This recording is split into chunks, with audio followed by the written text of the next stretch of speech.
talking about Wilaya as a solution to the Ummah's crisis. And this will be followed by the last Q&A of the day.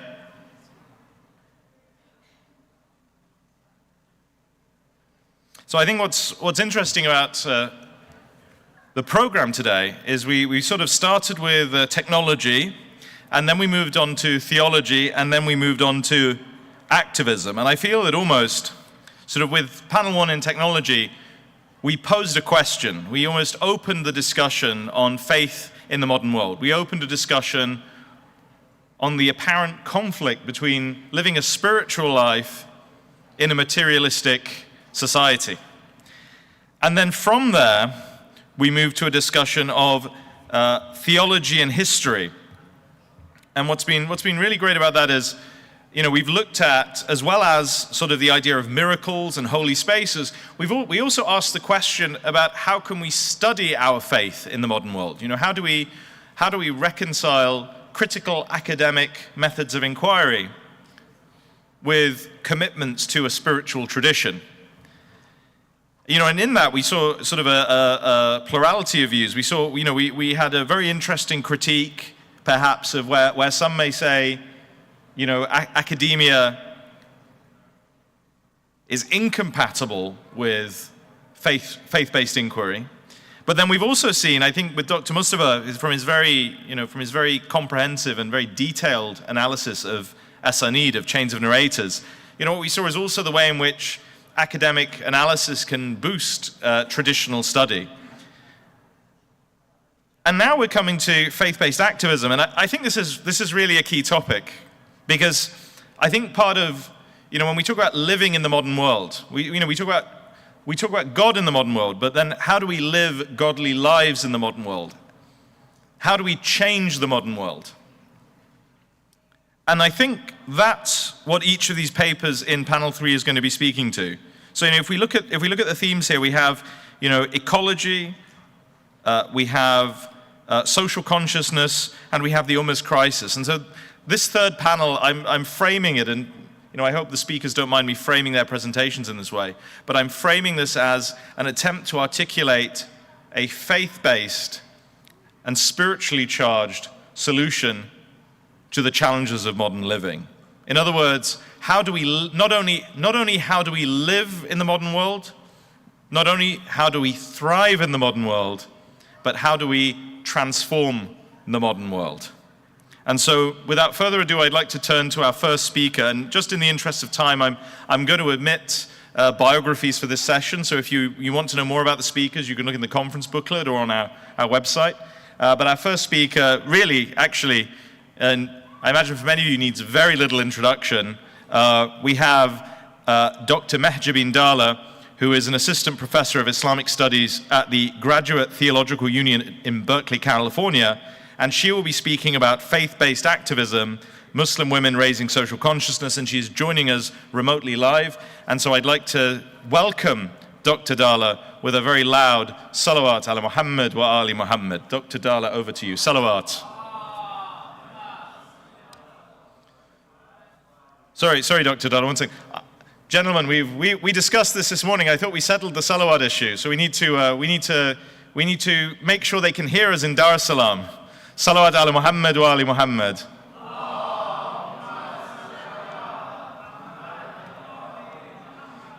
That's a little better. I'm going to give them a call now and see if they heard that one. Okay, Dr. Dalla, over to you. Thank you so much for joining us. Assalamu alaikum wa rahmatullahi wa barakatuh. Alhamdulillahi Rabbil Alameen, wa salatu wa salamu ala Sayyidina Muhammadin wa ahl baytihi at-tayyibin at-tahirin. Allahumma salli ala Muhammad wa ali Muhammad wa ajil farajahum. In the interest of time, I'm just going to assume that you're able to hear and see me until I hear an alarming message on WhatsApp. I'm going to assume that everything is fine, and I will just proceed with my presentation in the interest of time. Thank you so much for the introduction, the shortened version. This is what usually happens to us when we're on the third panel. or the last panel of the day. But I hope that you will invoke all AI and non-AI means and wasila to connect to the divine, to give you the energy and the stamina to be able to hear this last panel as well. I intend to stay within my time limit, so inshallah khair.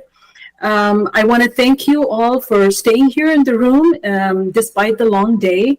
I want to thank the organizers for this very brave initiative. I mean, it's really brave in the sense that for the longest of time, the Shia have resorted to the pulpit and the madrasa to do most of the tabligh work and the knowledge dissemination to our communities.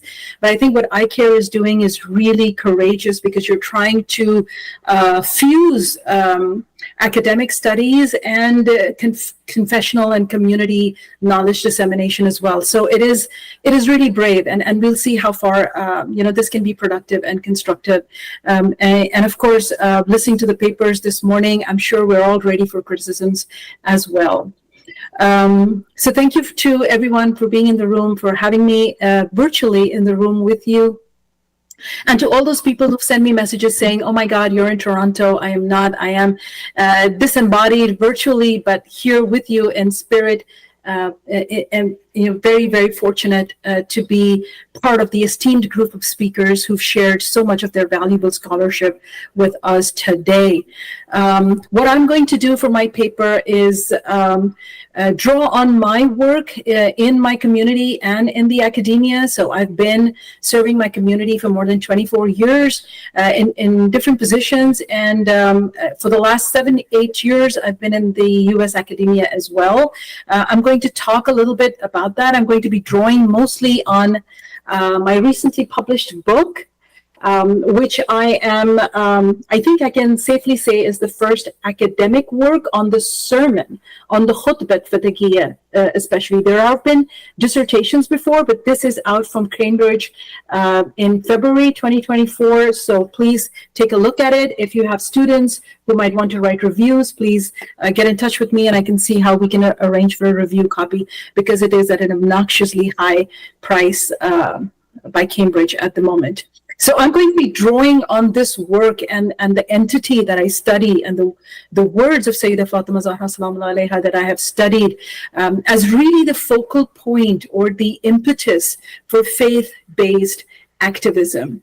I see Sayyidah Fatima Zahra Salamullahi Alayha as a woman who is driven by her love for God and by her unwavering and unabated confidence in the justice of God to be able to speak out against the tyranny of her time. And I see her as a role model for theology, for doing theology in response to the events of the world around us. And I also see her as a role model for social justice.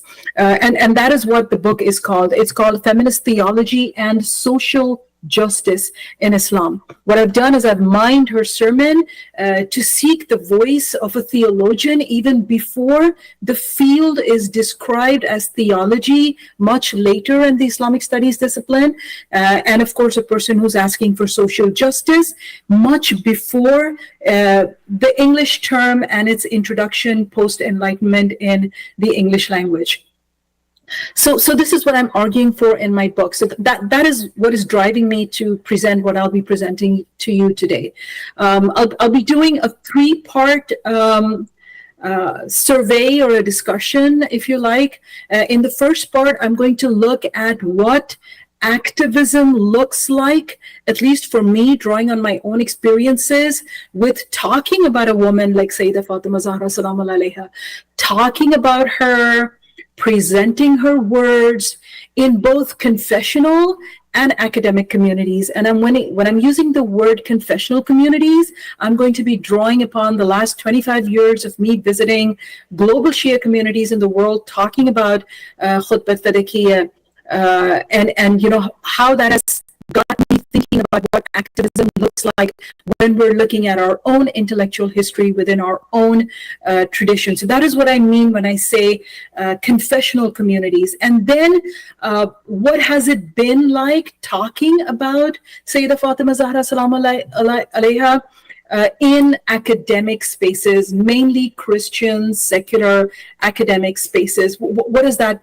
been like? So that's going to be the major part of what I'm going to share today. And of course, I want to bring this back forward from the 7th century into the current and contemporary lived experiences of Muslims, especially Shia Muslims. And I want to talk about 2 female-led initiatives that have, I wish could get more visibility in our works as scholars.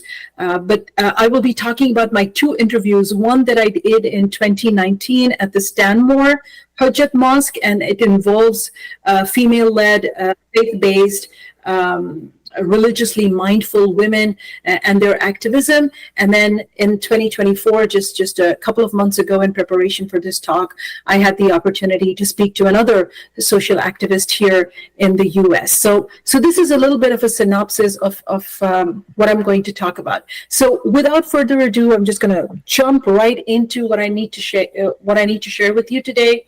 And that is, the implications of the theme of your conference today. Your conference is God in the Modern World. And the implications of that in our lived experiences and our practical choices or practical choices of people who identify as Muslims is just so profound. I mean, right from naming to framing.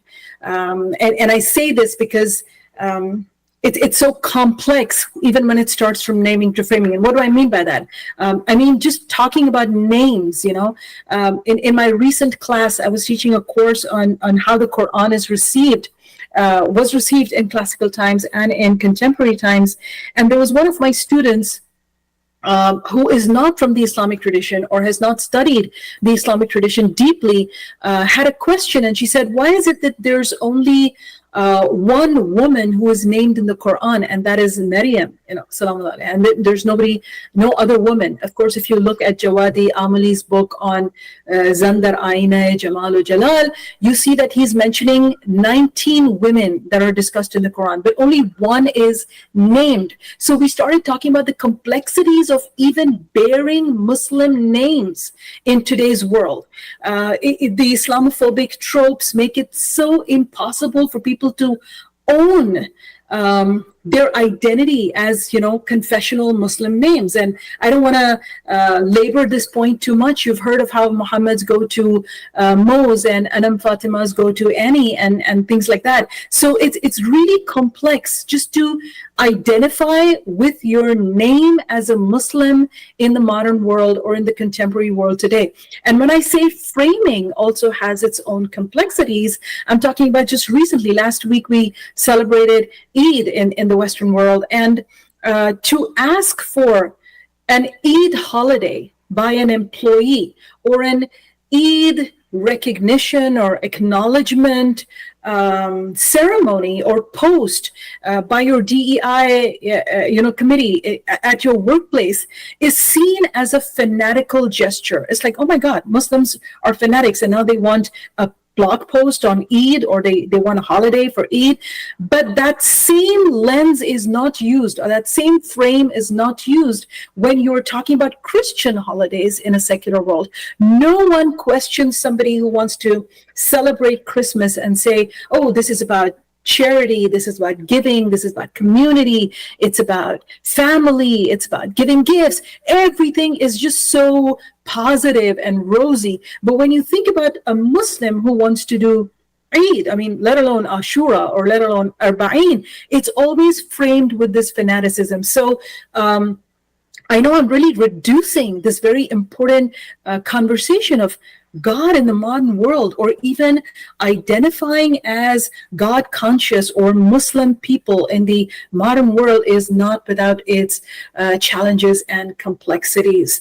I'm going to now sort of shift gears and come directly into my work and the research that I've done with the Khutbah Tariqiyya, the elements of activism, the elements of speaking truth to justice that I've encountered in both fields, in, like I said, in my confessional communities and in the academic community. So I'm going to start with my my experience traveling and meeting the fantastic communities, Shia communities that we have all over the world. I think my challenge has been, and this is something about my own positionality, is that, like most of the speakers, I think, on for this 2-day conference, I'm experiencing this challenge of belonging. So if I really talk about how my brain ticks in my confessional or traditional tables, I'm considered or perceived as someone who is a troublemaker, or someone who is too radical, or someone who's just asking too many questions. And I'm sort of even tabooed as a person bringing all these different frameworks into studying confessional studies that we don't have or don't accept or imagine. And my mind is going back to, crisis and consolidations that we just had that paper about.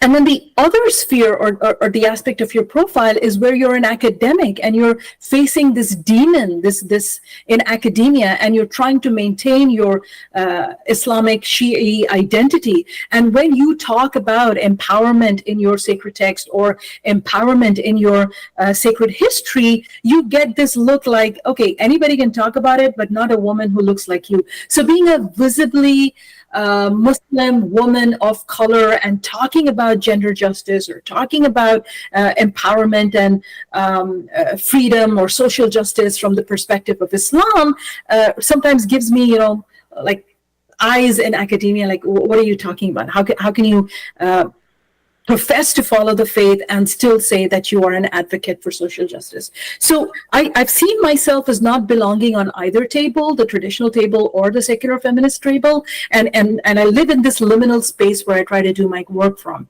When I usually go to Islamic communities, and if it's a Fatimiyya, we'll always listen to how Sayyidah Salaamullah Alaiha is projected as the dutiful wife and the perfect mother, the perfect companion, and it is not to say that she is not, but then what I try to do is, besides all of that is being highlighted, and sort of I want to think like using her example to put women in their place, you need to be like this, and this is your place in society. This is how you stay in the home, and this is how you interact in society. I sort of raise uncomfortable questions. A couple of examples are, I raise the uncomfortable question about mourning for Sayyidah Zahra Salaamullah Alaiha, and how it might be an avenue for us to raise questions about family abuse and domestic violence. How do we talk about the broken ribs of Fatima Zahra Salaamullah Alaiha, while we might be perpetrators of hurting women and children or other members, senior members of our family, and then we think we can just wear a black dress and we can come down and we can sit and mourn in the mosques, and we're doing our duty to our religion and to the ethos and the values of our religion. So I will raise this uncomfortable question about where in Fatimiyas are we talking about family violence or domestic violence, which of course is not always received with a hip hip hooray. The second uncomfortable question that I will usually raise in these areas is to highlight Sayyidah Zahra Salaamullah Alaiha, of course, with all those accolades that she's usually highlighted with during our conversations and our speeches from the pulpits. I like to sort of put her out there like an agitator, like a person who was brave enough to agitate systems and mechanisms put in place by men of power or patriarchy. I know that's a loaded term, vis-a-vis the systems that have been spoken about or encouraged through the mercy of Allah subhanahu wa ta'ala. So where is the grace and mercy, the lutf ilahi, so to speak, when we're looking at her stance of, how Baqir al-Sadr says that she could have easily gone into the mosque by the private door that she had from her house, but she chooses to be seen publicly, and she takes the public route and comes from the main entrance. So I put forth this question and I ask, how are we in our contemporary times receptive of women who are raising these questions of agitating those systems that we've become so comfortable with. And we've almost started religiously sanctioning those systems and prescribing them to our women and our men. What would we do? What would we do with a Fatima who walks into our mosque now and says, "Where is this in the Book of God that you're trying to ask us to do?" Right? So just trying to not historicize it or put it so way back that it loses its relevance for our life and the remembrance of God in the modern world. Lastly, I think another uncomfortable question that I pose to people is the idea of religious leadership and the notion of Sayyidah Fatima Zahra Salamullah Alaiha as a leader for women and men. And I know this becomes a very problematic question. I'm reminded of a question from the audience that came after the panel one, where I think the questioner was asking about that hadith that in the end of times, in the time of Zuhur, women and children will have access to jurisprudential knowledge, or they will be able to teach jurisprudential knowledge. And there was that question, and sometimes I feel like, there is this infantilization of women's intellectuality, where you think, no, you only know women's stuff, you only know women matters, you only know mother, wife, daughter, sister, when in the example of Sayyidah Fatima Zahra Salamullah Alaiha, you have an intellectually ripe, wise mind that is speaking from a place of God consciousness. And how, as communities, are we receptive towards women in that kind of leadership? And again, in the interest of time, there are many things we can say from Surah Tahrim, where Allah subhanahu wa ta'ala says, ضَرَبَ اللَّهُ لِلَّذِينَ آمَنُوا إِمْرَأَةُ Fir'aun. God gives the example of the wife of the Pharaoh and Maryam ibn Imran, التي أحسنت فرجها. And these women as examples for الذين آمنوا, not just women. So we've become accustomed to the persona of Fatima Zahra Salamullah Alaiha projected as a role model for women in our societies, when really, based on the Quranic inquiries, she or women like her are role models for women and men. So all this has its element of making those spaces a little uncomfortable by these questions. Fast forward to being in academia, to talk about women like Fatima Zahra Salamullah Alaiha is really difficult. Well, one, and I don't need to labor this much because it's already been spoken about, is that most of the foundational knowledge in US academia, at least, is produced by Orientalists. So it's this outsider view of what women should be in Islam. And, we work with that groundwork. You look at the 1960s influx of immigrants coming from South Asia and bringing with them Islamic studies and more emic voices, more insider perspectives of what Islamic studies should look like. But again, when these people are coming in, they're trying to hold their positions, get their immigration status. So you're seeing most of them having to conform to secular norms to be able to have their chairs or their positions and their teaching job opportunities. So you're not really finding a deep dive into voices like the women's voices like Fatima Zahra Salamullah Alaiha. After 9/11, you see most of the women's studies in Islam, they are exhausting, really, is burdened by just responding to Islamophobic tropes of what a Muslim woman's body is supposed to be imagined, what their role is in society, and you're just answering these questions that are really non-issues for some of us. And if you're not doing that, you're either trying to confine into a white feminist theory or theology to be able to translate what you want to bring from your own traditional intellectuality into the academic space for discourse. And that is very, very difficult to do. I think my time is up. I'm just going to stop there and just use 2 minutes, if I can have an extra 2 minutes, is I wanted to lift up the work of Zerabai Kaku 2019. When I was in Stanmore, when I was doing the majalis over there, I would see women, I got a note saying, can you slow down when you talk? And you can see I was talking very fast because we always have time limits. And they said, and I asked why, and they said that there's somebody who's signing the majlis. And this was my first exposure to female speeches being signed for the larger audiences, and that led into an inquiry, an interview with the BSL team that was being there, that was offering the service. And it's really sad that if you even go to the Hujjat website now and you try to look for this group of volunteers, you won't find them. You won't see them in services. At least I haven't been able to see them in their interface. If there are deep dives where I haven't seen, then I apologize for that. But if you just go up there and you're trying to see, what is available for the profoundly deaf, you wouldn't see anything. Yet this is really the contribution of women who sometimes, Zerabai Kaku, I'm told when I interviewed her daughter-in-law, that she would actually sit in the men's side because her boys had grown up and there was nobody to sign for them the information. And she wanted access to majalis for her boys.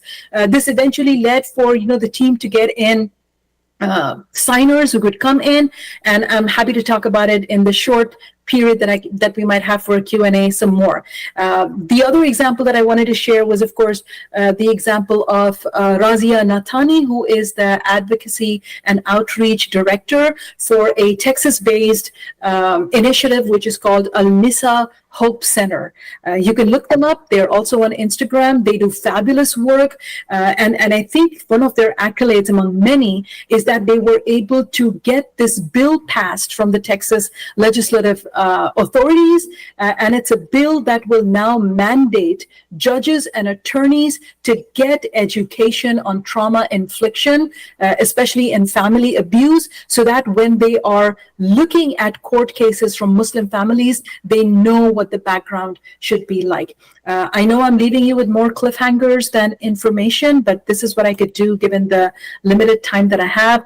I am so grateful for your patience, and I understand that I have really sped through this, but I'm happy to stay for the first 10 to 15 minutes of the Q&A to be able to respond to any thing that needs more clarification. I look forward to your feedback and if there are any questions. Thank you so much, and I apologize if I've taken a few extra minutes from the next presenter. Alhamdulillahi Rabbil Alameen. Wassalamu alaikum wa rahmatullahi wa barakatuh.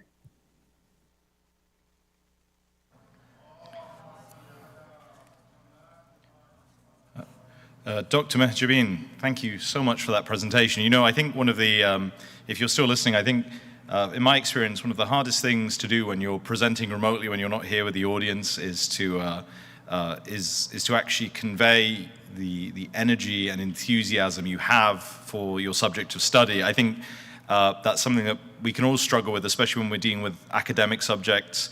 But I have to say, even though it's quite late in the afternoon, I was just standing at the back of the hall listening to your presentation, and the energy and enthusiasm you have for this really came through, and I think we all felt that.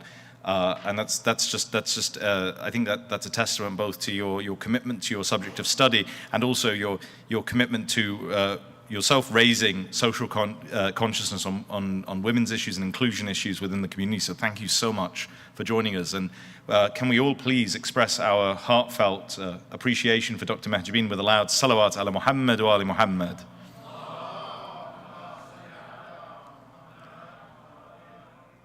And I think especially the points that Dr. Mehjabeen raised at the end about signing and inclusion and access to knowledge, these are really important things that we at ICAIR also need to take on board when it comes to planning events and conferences. And I hope that moving forward we can broaden that dialogue. And thank you for agreeing to stay on the line for the Q&A, which will be happening at the end of this panel session. We're now going to move to our next speaker, who is looking at a different area of activism. And now, I've known Sheikh Muhammad Ali Ismail in many capacities over the years.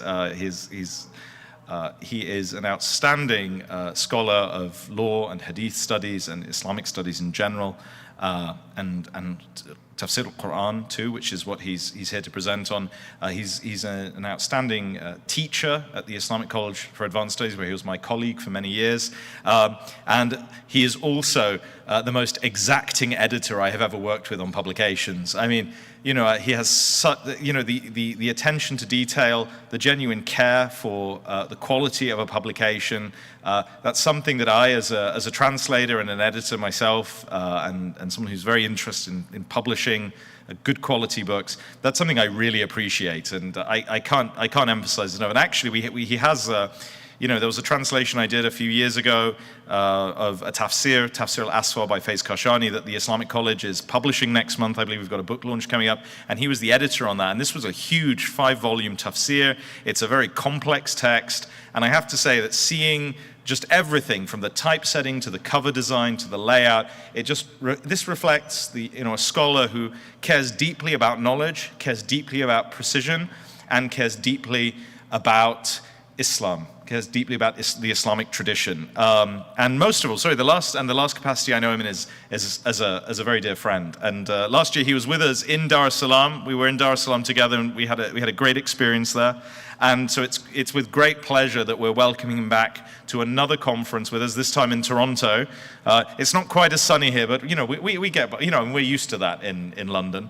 So he's going to be talking about divine stewards of the earth, spiritual ecology in the Quranic narratives of prophets, a fascinating subject. And so please join me in welcoming him to the podium, Sheikh Ismail, with a loud salawat ala Muhammad wa ali Muhammad.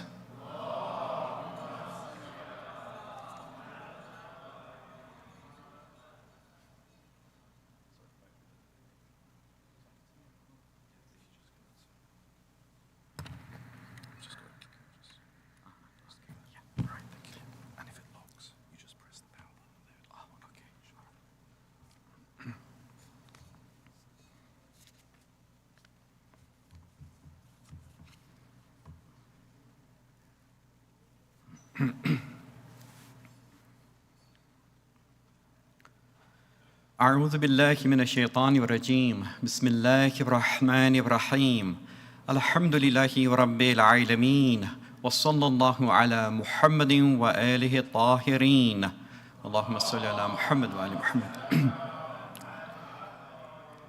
السلام عليكم ورحمة الله.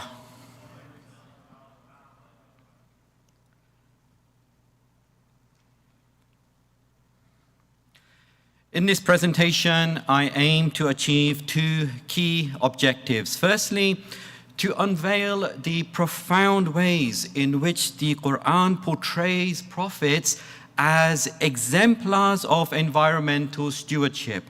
And secondly, to highlight the deep connection between spiritual values and the guardianship of the natural world. I'll start by explaining key terms, laying the groundwork for understanding the foundational concepts. Then I'll delve into the integrated ethos of spiritual ecology in Surah Al-Baqarah, showing how a series of verses in this surah frame the discussion. Following this, I'll examine the beautiful names and environmental ethics, linking the divine attributes to the stewardship of the natural world. I'll then investigate the Quranic stories of Prophet Nuh alayhi salam and the Ark, Prophet Hud alayhi salam and the people of Ad, Prophet Saleh alayhi salam and the people of Thamud, Prophet Sulaiman alayhi salam and the harmony of creation, each narrative illustrating important lessons in environmental stewardship. My presentation will conclude with reflections on the implications of these narratives for contemporary environmental ethics, advocating a path towards a more sustainable and equitable world.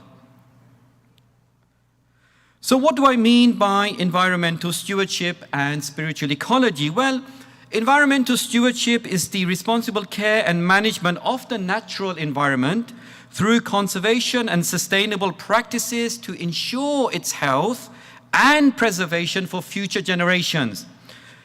In other words, it involves taking proactive steps to protect and nurture the planet, ensuring its resources and beauty remain intact for those to come. Spiritual ecology is an approach that merges spiritual insights and practices with environmental stewardship based on the teachings of the Quran and Hadith. It emphasizes the deep connection between the natural world and calls for a human role that centers on the guardianship and thoughtful care of the earth. So, spiritual ecology, in a nutshell, advocates for a harmonious relationship between spirituality and the environment, using humans to act as protectors of the earth, guided by the principles and wisdom of the Quran and Hadith. Now, verses 28 to 31 of Surah Al-Baqarah present a deeply integrated ethos of spiritual ecology. They outline a comprehensive framework that links beliefs with environmental stewardship. Firstly, in verse 28, we are reminded of the miracle of life given by Allah subhanahu wa ta'ala, setting a foundation for understanding our existence and purpose. Bismillahir Rahmanir Rahim. كيف تكفرون بالله وكنتم أمواتا فأحياكم ثم يميتكم ثم يحييكم ثم إليه ترجعون. How can you deny God when you were lifeless and He gave you life? Then He will cause you to die, then bring you back to life, and then you will be returned to Him. Then verse 29 tells us that the creation of the earth and heavens is for our use. هو الذي خلق لكم ما في الأرض جميعا ثم استوى إلى السماء فسواهن سبع سماوات وهو بكل شيء عليم. He is the one who created everything on the earth for you. Then He turned to the heaven, fashioning it into 7 heavens. It is He who is knowledgeable about everything. This verse conveys that all creation is intended for human benefit. Then, in verse 30, a pivotal verse when it comes to environmental stewardship and spiritual ecology, we learn about our role as Allah's vicegerents and representatives on earth. وَإِذْ قَالَ رَبُّكَ لِلْمَلَائِكَةِ إِنِّي جَاعِلٌ فِي الْأَرْضِ خَلِيفَةً. Remember, O Prophet, when your Lord said to the angel, surely I am appointing a vicegerent on the earth. And finally, in verse 31, we are told that the foundation of this divine vicegerency is rooted in the knowledge and manifestation of Allah's beautiful names. Al-Asma'ul Husna. وَعَلَّمَ آدَمَ الْأَسْمَاءَ كُلَّهَا. He taught Adam the names, all of them. Now, this passage of the Quran links faith to environmental stewardship. It starts by depicting life and death circles as expressions of Allah's power, setting the context for our existence and purpose. The text then highlights the creation of the earth and heavens for human benefit, emphasizing our duty for responsible management. Being designated as Allah's vicegerents on the earth stresses our role in protecting and sustainably managing the environment. Finally, the discussion of divine names reveals that our stewardship is grounded in understanding and embodying Allah's attributes. To illustrate the relationship between the beautiful names of Allah and our responsibility towards the earth, I'll present some examples of actions that reflect divine attributes.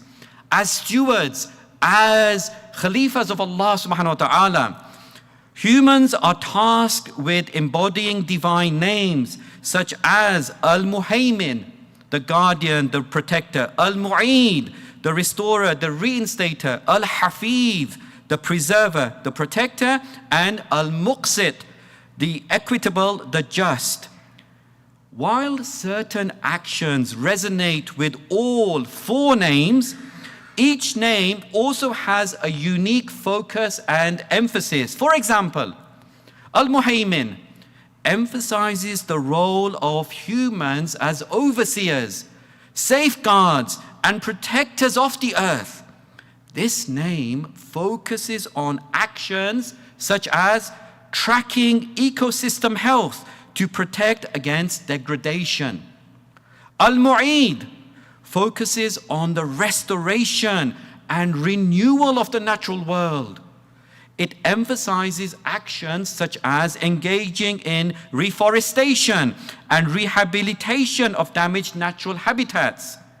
Al-Hafiz centers on the preservation of the natural world from loss and harm.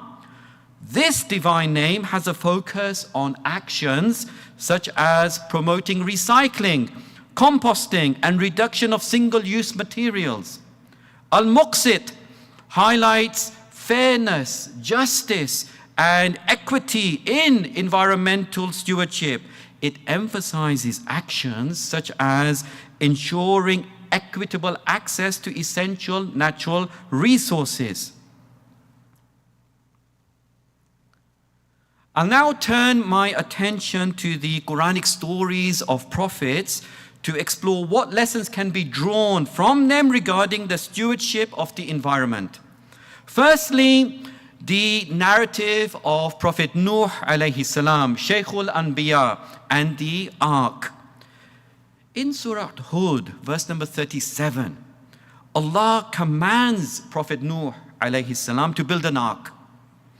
The first time a human would build a vessel designed to float on water. How does he instruct Prophet Nuh to build the ark? وَاصْنَعِ الْفُلْكَ بِأَعْيُنِنَا وَوَحْيِنَا. Build the ark under our gaze and with our guidance, meaning under the supervision of Allah and with His support and revelatory teaching. Because the building of the ark by Prophet Nuh, including the dimensions of its length, width, height, even the type of wood that was used, and the quality of the construction were all guided by Allah. This verse teaches profound lessons in environmental stewardship. Firstly, guidance in environmental efforts. Environmental actions represented by the building of the ark should be done under divine guidance. وَاصْنَعِ الْفُلْكَ بِأَعْيُنِنَا وَوَحْيِنَا. Secondly, dependence on divine will. The success of any endeavor depends on divine help and support. The statement under our gaze and with our guidance highlights that while human efforts are crucial, the ultimate success of such efforts hinges on Allah's will and support. Thirdly, preparation and responsiveness.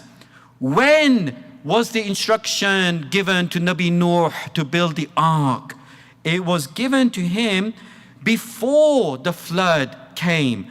And this highlights the importance of being ready and reacting effectively to environmental warnings. Allah also instructs Prophet Nuh in another verse, Surah Mu'minun, verse number 27, فَاسْلُقْ فِيهَا مِنْ كُلٍّ زَوْجَيْنِ اثْنَيْنِ وَأَهْلَكَ. Take on board a pair, one male, one female, of every species, so that Prophet Nuh would be able to restore the world's animal population after the flood. After everything was destroyed, he would be able to rebuild and restore the animal species of the world. This teaches us about preservation of biodiversity. The instruction to save a pair of every species by boarding them on the ark underscores the importance of biodiversity and the human role in its preservation. Every form of life has value, and humans have a stewardship role that includes protecting species from extinction. Continuing with the story of Prophet Nuh and the ark, In Surah Hud, verse number 41, Allah subhanahu wa ta'ala says, وَقَالَ ارْكَبُوا فِيهَا بِسْمِ اللَّهِ مَجْرَاهَا وَمُرْسَاهَا. He, Prophet Nuh alayhi salam, said, board it in the name of Allah, it will sail and anchor. This verse imparts deep insights into environmental stewardship. Firstly, spiritual mindset.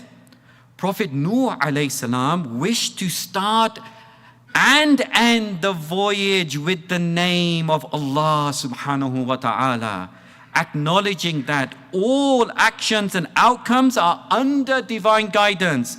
All environmental efforts should therefore be approached with a spiritual mindset, recognizing them not just as physical acts, but as spiritual practices. And secondly, stewardship under divine governance. Prophet Nuh alayhi salam's words also serve as a reminder that humans do not control nature, but are merely stewards acting under Allah's governance, promoting a humble approach to environmental management. In verse 48 of Surah Hud, Allah subhanahu wa ta'ala says, قِيلَ يَا نُوحُ اهْبِطْ بِالسَّلَامٍ مِنَّا وَبَرَكَاتٍ عَلَيْكَ وَعَلَىٰ أُمَمٍ مِّمَّنْ مَعَكَ. It was said, O Noah, disembark with peace from us and blessings upon you, and, very crucially, upon the nations to come from those with you. This refers to the descendants of Prophet Nuh alayhi salam's followers. And the verse teaches that, firstly, Allah promised peace and blessings to Prophet Nuh and his followers because they fulfilled their duties to Allah. Crucially, however, Allah uses the term nations, umam, the plural of ummah, and He says, from those with you. This indicates that Allah is referring to the descendants of those original followers.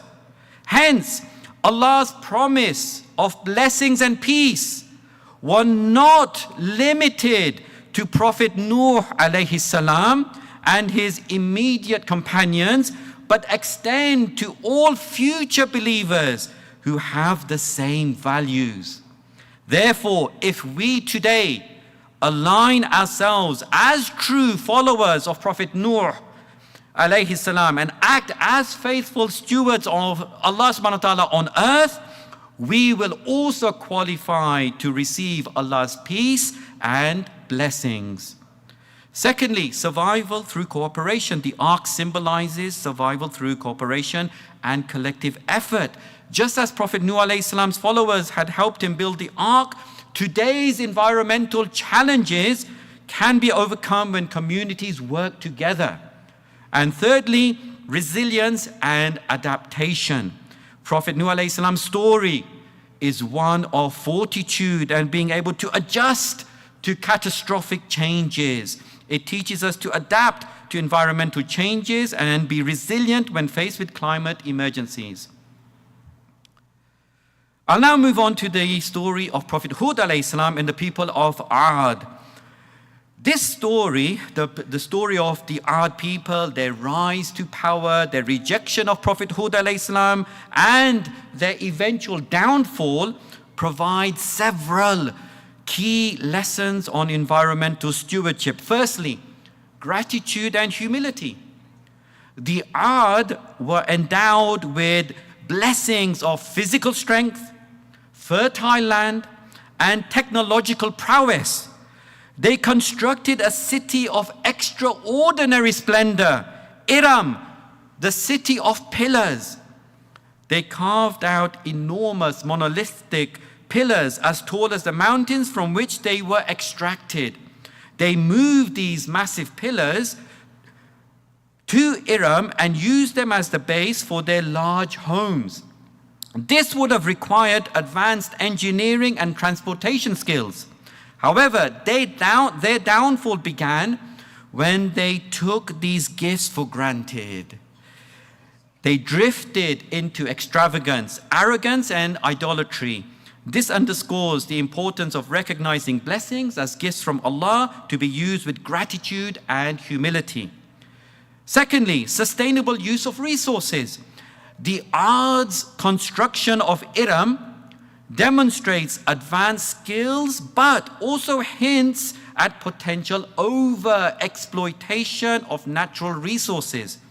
Their story serves as a caution against the unsustainable use of resources, reminding us to balance the needs and ambitions with the health and preservation of the environment. And thirdly, technology and moral responsibility.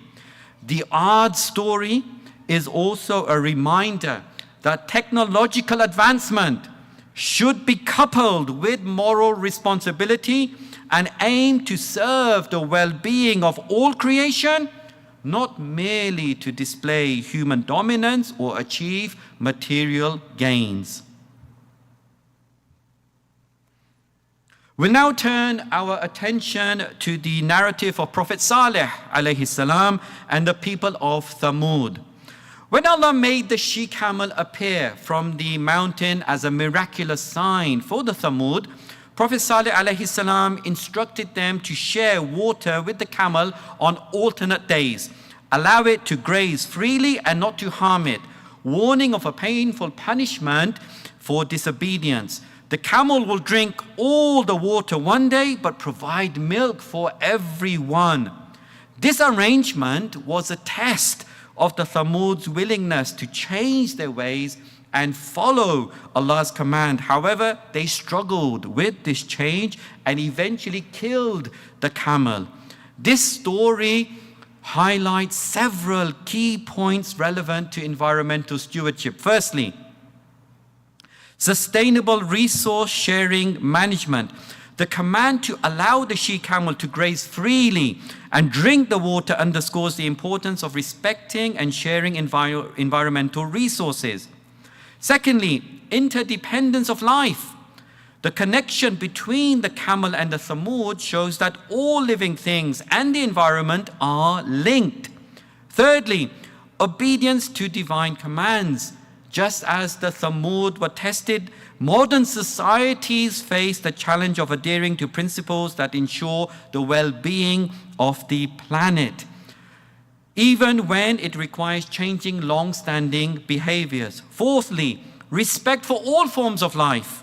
The story emphasizes the importance of treating all living beings with respect and kindness. And fifthly, resistance to change and its implications. The Thamud's decision to kill the she-camel shows the risks of not adapting to environmental needs and resisting change. Prophet Sulaiman alayhi salam and his kingdom. Will begin with Prophet Sulaiman alayhi salam's ability to control the wind. Now, the verses referenced here explain that Allah subhanahu wa ta'ala made the wind subservient to Prophet Sulaiman alayhi salam, to the extent that it would enable him to sail distances that would normally take 2 months in 1 day. Now, in terms of Prophet Sulaiman's stewardship role, these verses highlight the sustainable use of natural forces. Using the wind for travel demonstrates utilizing natural forces sustainably and efficiently, showing that humans can find ways to use nature without damaging it. Turning now to his comprehending the language of creatures, Prophet Sulaiman alayhi salam, like his father, Prophet Dawood alayhi salam, was taught the language of birds and other creatures. One of the most endearing Quranic stories is of Prophet Sulaiman alayhi salam and the ant. When Prophet Sulaiman alayhi salam set out on a pilgrimage to Mecca with a vast army, they came to a valley inhabited by ants. One of the ants feared that they would be accidentally crushed by Prophet Sulaiman alayhi salam's forces, so she warned her colony to take cover in their mounds. Prophet Sulaiman overheard the ant's words. He was grateful for his divine gift of understanding and appreciated the ant's concern for the safety of her colony. The verse states this very, very beautifully. فَتَبَسَّمَ ضَاحِكًا مِنْ قَوْلِهَا. What a fantastic way of expressing this. So Solomon, filled with a sense of gratitude, smiled joyously in response to her words. The incident teaches, firstly, the importance of understanding the natural world. The ability of Prophet Sulaiman alayhi salam to understand the language of the ants highlights the importance of understanding the natural world. Secondly, respect for all forms of life. Prophet Sulaiman alayhi salam's amused and gentle response to the ant's concern illustrates a deep respect for even the smallest creatures. This teaches that environmental stewardship involves recognizing the value of every creature and taking steps to ensure their safety and well-being. Thirdly, consideration and compassion in action. Prophet Sulaiman alayhi salam's decision to redirect his army to avoid harming the ants demonstrates practical compassion and consideration for the well-being of other beings. Gratitude for nature's gifts. By expressing gratitude for the blessings bestowed upon him and his parents, Prophet Sulaiman alayhi salam acknowledged the natural world and its creatures as divine blessings. This highlights the importance of being thankful for nature's gifts. He prays, Rabbi awzi'ni an ashkura ni'mataka allati an'amta alayya wa ala walidayya. My Lord, inspire me to be grateful for the blessings you have bestowed on me and my parents. Fifthly, leadership and environmental responsibility. Prophet Sulaiman alayhi salam, as a leader, sets a powerful example by prioritizing the protection of the environment over the convenience of his journey. He could have marched his troops straight on over the colony of the ants, but he didn't. They took a route around the ants' mounds. This suggests that leadership at all levels has a critical role in advancing environmental stewardship. Sixthly, awareness and mindfulness. The story reflects the importance of being aware and mindful of our surroundings and the impact of our actions. Seventhly, spiritual insights from the natural world. This incident led Prophet Sulaiman alayhi salam to reflect on the blessings Allah had bestowed upon him and pray for the ability to be grateful for these gifts, to perform deeds pleasing to Allah, and to be admitted among his righteous servants. For he prays, وَأَنْ أَعْمَلَ صَالِحًا تَرْضَاهُ وَأَدْخِلْنِي بِرَحْمَتِكَ فِي عِبَادِكَ الصَّالِحِينَ. And inspire me to do good deeds that please you. Admit me by your mercy into the ranks of your righteous servants. Continuing with the narrative of Prophet Sulaiman, in Surah Sabah, verse number 12, Allah tells us that He caused a fountain of molten copper to flow for him. This verse also provides important lessons in environmental stewardship, responsible resource management. Prophet Sulaiman alayhi salam's use of a fountain of molten copper and advanced metallurgical techniques teaches the importance of using natural resources wisely, balancing technological progress with the need to protect the environment. And secondly, divine provision. The fact that Allah caused the fountain of molten copper to flow for Prophet Sulaiman alayhi salam underscores the concept that Allah can and does provide His devoted servants with the most extraordinary resources for their sustenance and development. Fulfilling community needs. In the next verse, Surah Sabah, verse number 13, Allah subhanahu wa ta'ala tells us about the accomplishments under Prophet Sulaiman's leadership and how he fulfilled the comprehensive needs of his people. The verse says, they, the jinn, under Prophet Sulaiman's command, made for him whatever he wanted: sanctuaries, sculptures meaning of trees and the like. We are told that from the tradition. Basins the size of small pools for communal eating, and cauldrons for large-scale cooking fixed in the earth. This verse has a profound message concerning food stewardship. The large basins and cauldrons for communal eating and cooking point to Prophet Sulaiman alayhi salam addressing the physical and social needs of the people by enabling the preparation and sharing of meals on a grand scale. This would have ensured the nutritional needs of the community were met and community ties were maintained, as communal meals would have allowed for sharing resources and caring for the well-being of all community members. And the final prophetic narrative I explore in my paper concerns Prophet Dawood alayhi salam and the harmony of creation.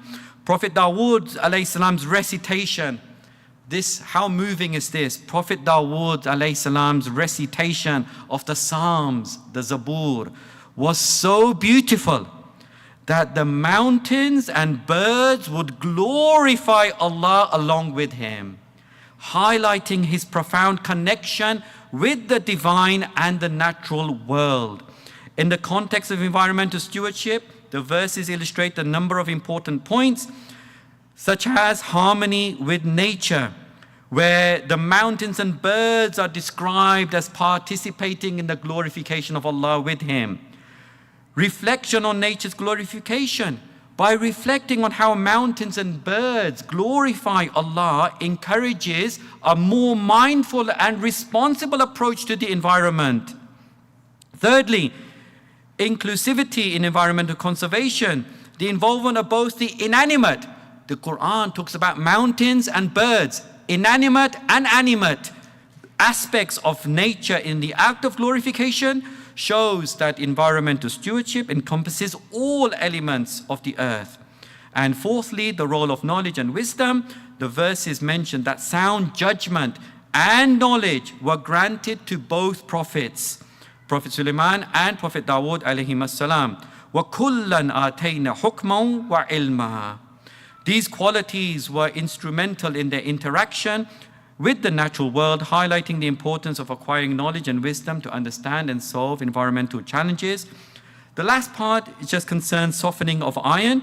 We all know that Prophet Dawood alayhi salam was granted the ability to manipulate iron easily and without the need for heat and lots of intense labor.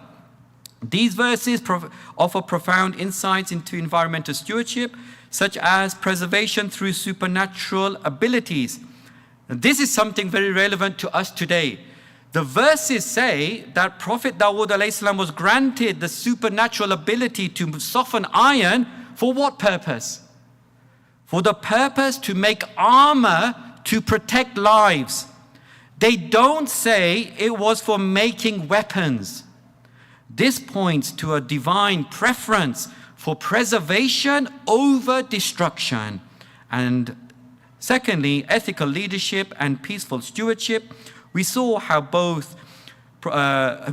Prophet Sulaiman, despite having the power to control jinn and the natural forces, chose not to use these abilities for war. Instead, he used them to focus on building up spiritual and communal well-being. Similarly, Prophet Dawood used his skills not for military gain, but for protection. So both prophets used their extraordinary abilities for ethical and peace stewardship. Conclusion. In conclusion, the Quranic narratives of prophets Nuh, Hud, Saleh, Sulaiman, and Dawood alayhimus salam provide compelling models for understanding and implementing environmental stewardship grounded in spiritual ecology. These stories highlight the critical importance of ethical environmental management, the respectful use of resources, resilience in the face of ecological challenges, and the harmonious relationship between humanity and nature. By embodying the roles of divine vicegerents on earth, individuals can draw upon spiritual values to foster sustainable practices, enhance social justice, and build community cohesion. Through embracing the models of prophetic stewardship, humanity can navigate the pressing environmental crisis of our time with insight and foresight, charting a path towards a more sustainable and equitable world for future generations. Thank you very much for your attention. Wassalamu alaikum wa rahmatullah.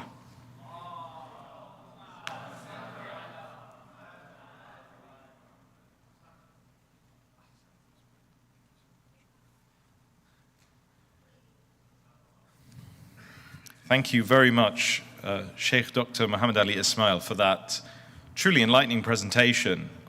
I really enjoyed the way in which you were able to draw together the Quranic narrative and the names of Allah subhanahu wa ta'ala into a sort of a structured format, so we could see how God lays out this spiritual ecology in the Quran and holds up the prophets as examples we can follow today. And if you remember, earlier in the program, I said the challenge is how do we live faithfully according to the traditions of our, the spiritual tradition to which we belong, which originated over 1,000 years ago. How do we live faithfully to its principles in the modern world? And I feel that the talk that we just heard illustrates the continued relevance of these principles today and gives us a blueprint for starting to think about how we can apply them on pressing issues like ecology and climate change. So thank you again, Sheikh Ismail, and please would everyone join me in reciting a loud salawat ala Muhammad wa ali Muhammad.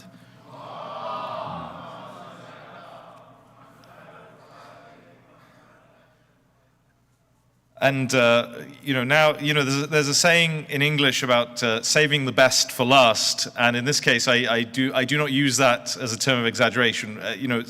Our final speaker today, Sayyid Suleiman Hassan, I actually first came to know not directly through his own talks, but through some of his students who I interacted with, and through hearing about the work of the Ahlul Bayt seminary that he was running in Chicago at the time.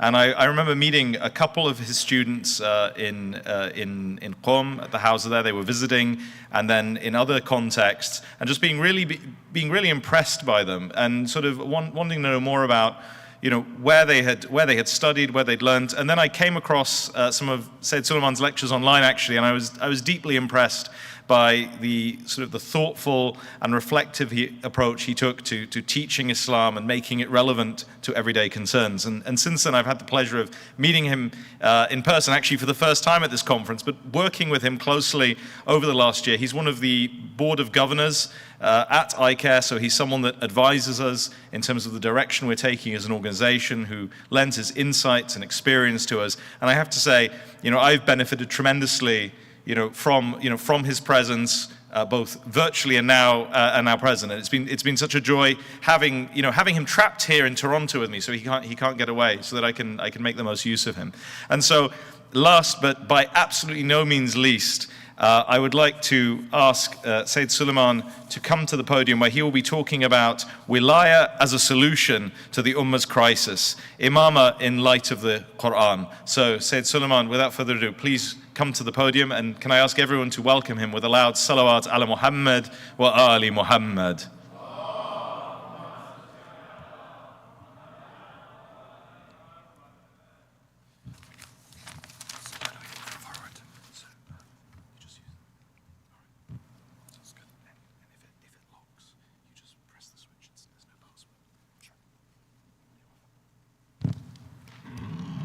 Don't think this was designed for my height. أعوذ بالله من الشيطان الرجيم بسم الله الرحمن الرحيم الحمد لأهله والصلاة على أهلها السلام عليكم ورحمة الله وبركاته. Inshallah, we're coming now towards the end of the first day of this conference, and I know that we are a little bit behind schedule. I'm going to do my best to try to recuperate as much time as possible so we are able to do justice to the question and answer period for the previous session and this session, and at the same time at least try to get to the heart of the points that I wanted to raise. So inshallah we'll be able to do that with some success, inshallah, with the salawat ala Muhammad wa ali Muhammad.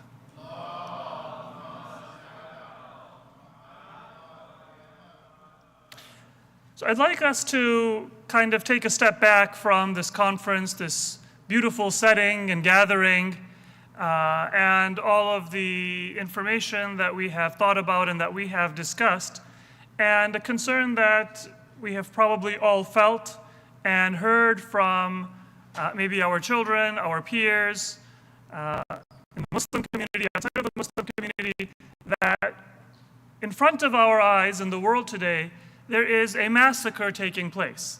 And sometimes it's difficult for us to say that we're just going to live our normal lives and go to school or go to work or even come to the masjid or attend a thoughtful conference like this when there is such a momentous crime and tragedy that is taking place before our eyes. And sometimes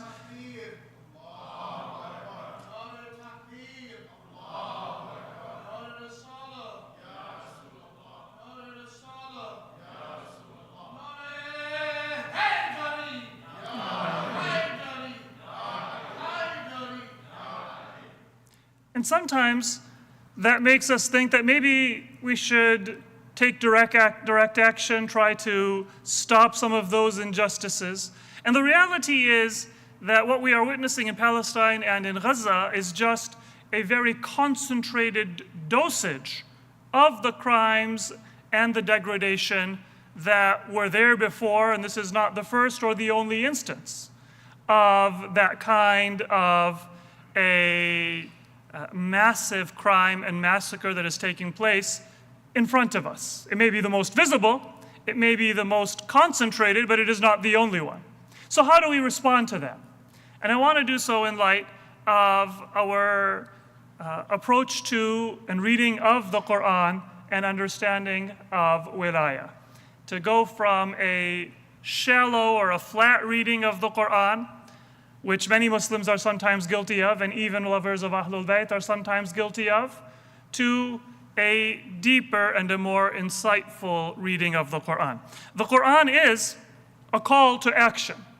And so if we are disgusted by what we see in front of our eyes that is taking place in Palestine, then the verse of Surah An-Nisa, for example, where Allah says, Bismillahir Rahmanir Rahim, وَمَا لَكُمْ لَا تُقَاتِلُونَ فِي سَبِيلِ اللَّهِ وَالْمُسْتَضْعَفِينَ مِنَ الرِّجَالِ وَالنِّسَاءِ وَالْوِلْدَانِ الَّذِينَ يَقُولُونَ رَبَّنَا أَخْرِجْنَا مِنْ هَذِهِ الْقَرْيَةِ الظَّالِمِ أَهْلُهَا. It speaks to us, because many of us have experienced that feeling that I need to go and I need to fight this injustice. I need to do something.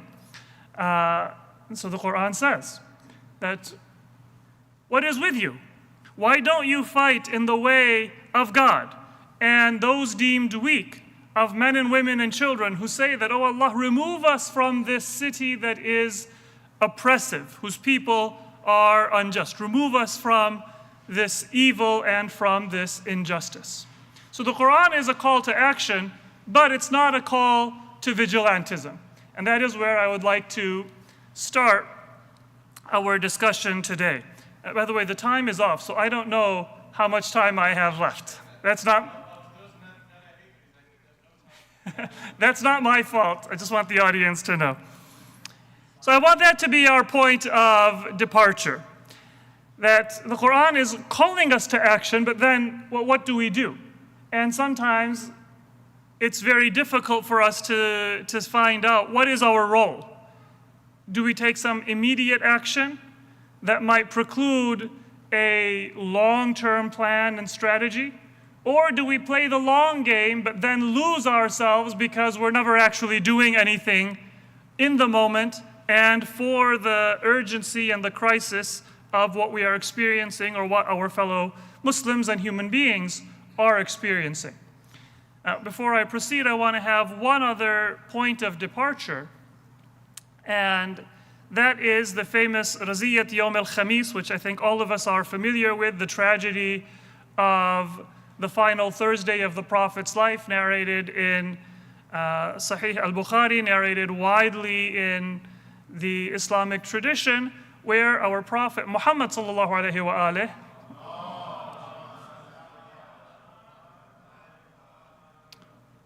said that هَلُمَّ أَكْتُبْ لَكُمْ كِتَابًا لَا تَضِلُّوا بَعْدَهُ. Come, let me write for you a book after which you will not go astray. And the response, and I won't name the companion, although Bukhari does a nice editing job where when there is an offensive sentence, it's not attributed, and when there is a slightly sanitized version, it is attributed. But there was a commotion, and one person present said either that the Prophet is overcome with pain, غَلَبَهُ الْوَجَعُ, or that the Prophet, na'udhu billah, is not speaking sense. And then وَعِنْدَكُمْ كِتَابُ اللَّهِ وَعِنْدَكُمُ الْقُرْآنِ حَسْبُنَا كِتَابُ اللَّهِ. The book of God is sufficient for us. Now generally we read that accurately as an effort to place the Quran in opposition to what the Prophet was about to say, which was the conveyance of the message of imamat and wilayat. But it's not just to put the Quran in opposition to the imam. That would be as absurd as putting the Quran in opposition to the Prophet himself, because Ahlul Bayt are the continuation of the Prophet. It was, in effect, an effort to box in Islam itself. It wasn't lifting the Quran on a pedestal in opposition to and to overshadow Ahlul Bayt, but it was to remove the Quran from its own message and the revolutionary inspiration that it gives to the individual believer and to the collective of believers. It was an attack on the Quran in the language of love for and devotion to the Quran. And those two are our points of departure. That first, the Quran is a call to action. وَمَا لَكُمْ لَا تُقَاتِلُونَ فِي سَبِيلِ اللَّهِ وَالْمُسْتَضْعَفِينَ. Why don't you do anything for those who are suffering? And myself, I can say that I don't do much, if anything at all, beyond just making myself feel good that, yeah, I did say something, I did pray, I did attend a protest, but certainly not what the moment demands. And the second point of departure is that our understanding of what we need to do needs to be with a deep engagement with the Quran and the way that it calls us to action. So let us begin by looking at the way the Quran describes our ummah. And in Surah Al-Baqarah, Allah tells us that وَكَذَلِكَ جَعَلْنَاكُمْ أُمَّةً وَسَطًا. I'm using, with some minor modifications, Qarai's translation. We have made you a middle nation. And those of you familiar with tafsir, I'll summarize. There are many discussions about what does that middle nation mean. Some say that there were extremes of superstition or rationality denying anything supernatural. And this ummah was sent with a religion, a message that is midway between them. There were some religions or some teachings that overemphasized the spiritual at the expense of the material, and others that overemphasized the material at the expense of the spiritual, and Islam is midway between a pure focus on the spiritual or a pure focus on the material. Within Sharia, there are, the practical application of religion, there were some religions that gave a person basically the individual conscience as the standard of action with no compulsion, no collective law. And then there were others that were very legalistic, and Islam is midway between them. There were some that focused on the importance of the individual, and other religions or other philosophies that focused and gave primacy to the collective over the individual and at the expense of individual needs and rights.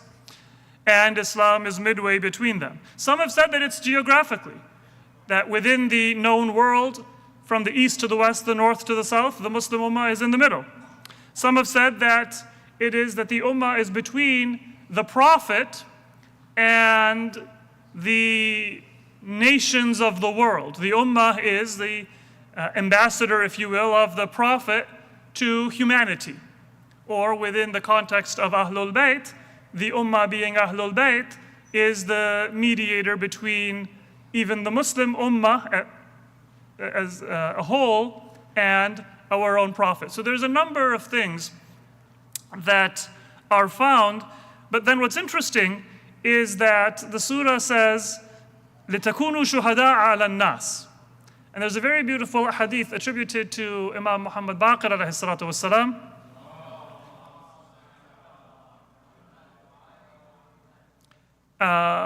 which says that, there are among this ummah people that it would not be permissible for them to be witnesses over a pack of beans in the market. Huzmatu Baql. So how is it that so many people say that this verse refers to the entirety of the ummah? An even more extreme case is in Surah Al Imran when the Quran says, "Kuntum khayra ummatin ukhrijat lin-nas." You are the best ummah that has come for the people or for humanity. And as hadith tell us, I believe the hadith is from our sixth Imam, Imam Ja'far al-Sadiq alayhi salatu wassalam, the ummah that massacred its imams, that assassinated Imam Ali and then Imam Hassan and then Imam Hussein, the legacy of the Prophet, how can this be khayra ummah? And there are a number of discussions about how to reconcile that and resolve that, which we don't have time to get into, but the tension is very clear. The Quran is addressing a collective, but that collective is not worthy of that address. And so one solution is to say that, well, this is not referring to the entirety of the ummah, it is referring to a select group of the ummah. The evidence of that comes from the Quran itself, also in Surah Al Imran, وَلْتَكُمْ مِنْكُمْ أُمَّةٌ يَدْعُونَ إِلَى الْخَيْرِ وَيَأْمُرُونَ بِالْمَعْرُوفِ وَيَنْهَوْنَ عَنِ الْمُنْكَرِ. The translation is on the screen, inshallah. So that is the Quranic instance that this Amr bil Ma'ruf Nahi Anil Munkar is performed by a subset of the ummah. That is what makes the ummah great, and that is the context of those ahadith that say that the ummah is referring to Ahlul Bayt. It's referring to the imams. And that is part of the story. But then the question is, why is the Quran referring to the ummah and addressing a collective where, even if we take for the sake of argument the idea that it's wrong for it to refer to the entire ummah, it certainly does lend itself to the reading that this is referring to the entirety of the ummah. And that is where we get to a very important point, which is that the Quran is addressing the entirety of the ummah, and it is telling the entirety of the ummah that it has that middle rank and it has that greatest rank, but the secret of that greatness and the secret of that role of being a witness for humanity, of doing something for humanity, is not vigilantism, and is not for me to stand up and say, let me see what I can do based on my own limited experience and knowledge, but to be connected to the imam. And that comes from the very word ummah, which we sometimes translate as community or nation, but in reality, it means a group that has a shared orientation, direction, qibla, in effect, a group that has an imam. And so the definition of an ummah requires there to be an imam. And the greatness of the ummah then is defined by who is the imam of that group. Now when we come to the word imam in the Quran, we find that we have a little bit of ambiguity, because the Quran does tell us that a book can be the imam. وَمِن قَبْلِهِ كِتَابُ مُوسَى إِمَامًا وَرَحْمَةً. That before the Quran there is the book revealed to Prophet Musa alayhi salam, imaman wa rahma, which is an imam and a mercy. And so then when we say that وَكُلَّ شَيْءٍ أَحْصَيْنَاهُ فِي إِمَامٍ مُبِينٍ and other verses of the Quran, there is a discussion among the mufassirin as to, is this referring to a book? The Quran, Lawh Mahfuz, is it referring to a person? There is a little bit of a difference of opinion among mufassirin. But then when we find the usages of the word imam, both in the singular and in the plural, a'imma in the Quran, we find that it is applied to a book, the book revealed to Prophet Musa, but also it is applied to people. Most famously, in the appointment of Prophet Ibrahim alayhi wa ala nabiyyina wa alayhi salatu wassalam as a imam, inni ja'iluka linnasi imama, and the Quran speaks in verses of a'imma yahduna bi'amrina, those imams who guide according to the command of Allah. And so what we find in the Quran is that our call to action is to recognize that we have a responsibility towards the ummah. Sometimes we get into a mentality of always being critical of our community and sometimes idealizing other religious communities or other groups and condescending to our own. So that we are part of this collective, but then we should not look at it in terms of just the present state of the ummah, but rather as an aspiration and as a group that is defined by the imam. And that comes through very beautifully in the prayer we find in Surah Al-Furqan. The believers are those who say, رَبَّنَا هَبْ لَنَا مِنْ أَزْوَاجِنَا وَذُرِّيَّاتِنَا قُرَّةَ أَعْيُنٍ وَاجْعَلْنَا لِلْمُتَّقِينَ إِمَامًا. And I know that I'm coming towards the end of my time. But in this verse, we have a prayer that, oh Allah, grant us joy and comfort in our spouses and offspring. And then, وَاجْعَلْنَا لِلْمُتَّقِينَ إِمَامًا. And this seems like a grandiose prayer for a person to make. There are a number of translations. You can see a few of them. I didn't attribute them. Some of them use a plural. Make us leaders, paragons, imams, guides, patterns. Some of them use a singular, a pattern, a model. Make us the foremost. Make us an example. Give us the grace to lead the righteous. But if you look at the verse, all of those translations have one of two problems. The most common translation will be plural, make us imams. But the verse does not say, وَاجْعَلْنَا لِلْمُتَّقِينَ أَئِمَّةً. It says, وَاجْعَلْنَا لِلْمُتَّقِينَ إِمَامًا. And imam, as we see in the Quran, is not examples or paragons or patterns, it is leadership. In fact, even those who misguide their people, وَجَعَلْنَاهُمْ أَئِمَّةً يَهْدُونَ إِلَى النَّارِ. They are also imams, but they lead their people to the hellfire. It's not yahduna bi amrina because they're not leading to guidance. They're not divinely appointed. But imamat is more than just an example or a paragon. So what is the verse saying? What is the actual prayer? It is, make us an imam. And that answers the question that how can I pray to be an imam? Well, I'm not praying to be an imam. I am praying to be part of that dynamic of being a member of the ummah who points to, who obeys, who follows the leadership of the imam. So it's a single imam. But that imam's teachings and leadership and the obedience to the imam should permeate every single member of the ummah.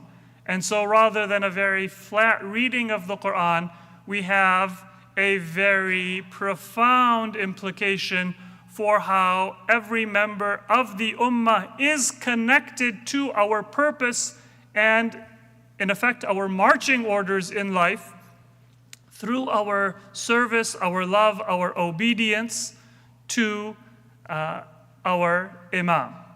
So we are not praying to be leaders so much as we are praying to be connected to that paragon and that exemplar, which is a source of salvation and guidance in this world and in the hereafter. So we pray to Allah subhanahu wa ta'ala that He allows us to read the Quran in a way that gives us our marching orders in life, that allows us to connect to the crises that we see around us, but not just in a reactive way, and instead in a proactive and an informed way, and that is through our connection to this Imam, the text, and the lived example of leadership. And it only makes sense to conclude that with a prayer for the reappearance of our Imam, in whose mission and in whose appearance we will find a final culmination of the purpose of humanity and an end to all the evil and the injustice that we are witnesses to around us. Wassalamu alaikum wa rahmatullahi wa barakatuh.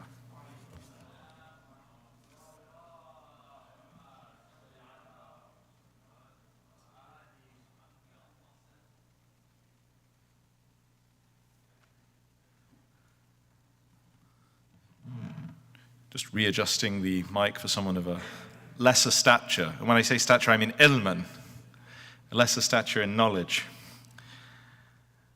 You know, there were so many points, so many important points that the Sayyid touched on in that short space of time.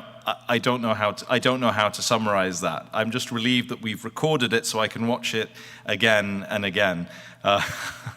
You know, it was, you know, I think the way Sayyid Sulaiman was able to link the wilaya of the Ahl al-Bayt, alayhim salam, to the concerns of the contemporary world and the injustice we see in the contemporary world, and actually proposing a solution based on that in the space of 20 minutes, that is really at the heart of what we're trying to do with this conference. And I just think, to say more about how good I thought that talk was would diminish my praise for it. So I'm just going to ask everyone to join me in expressing our heartfelt appreciation for Sayyid Sulaiman with a loud salawat ala Muhammad wa ali Muhammad.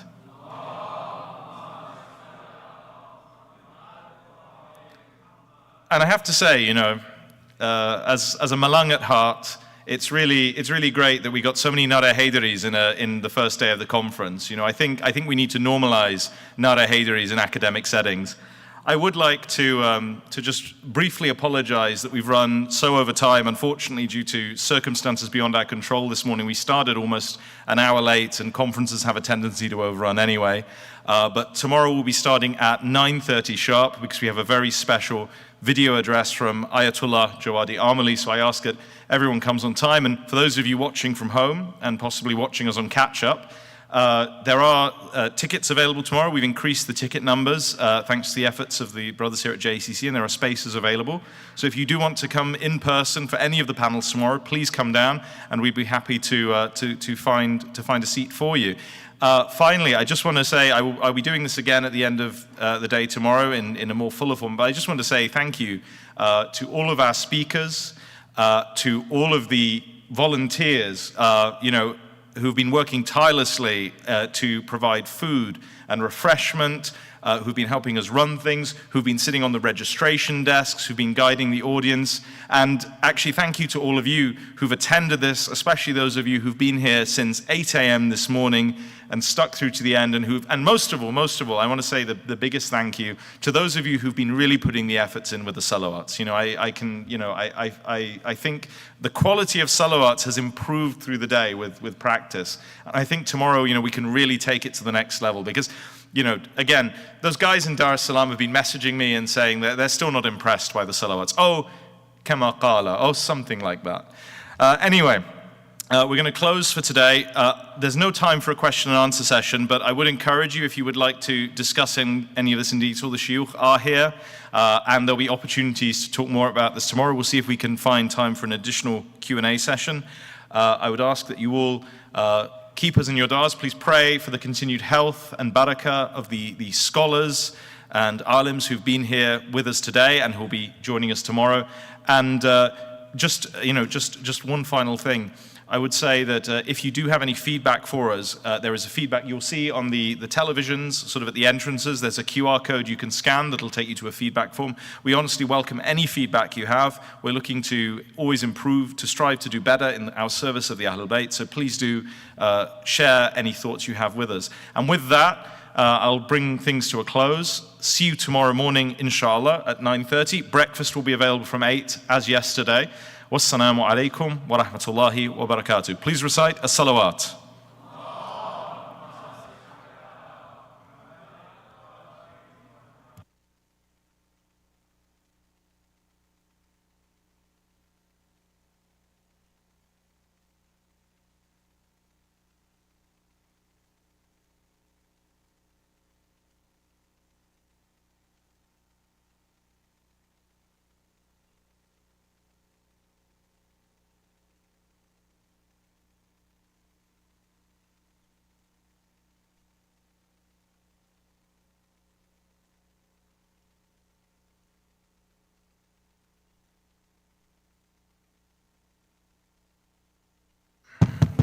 Sorry, just a quick announcement for the speakers present. If I could just ask all the speakers to remain behind, that would be much appreciated. Thank you very much.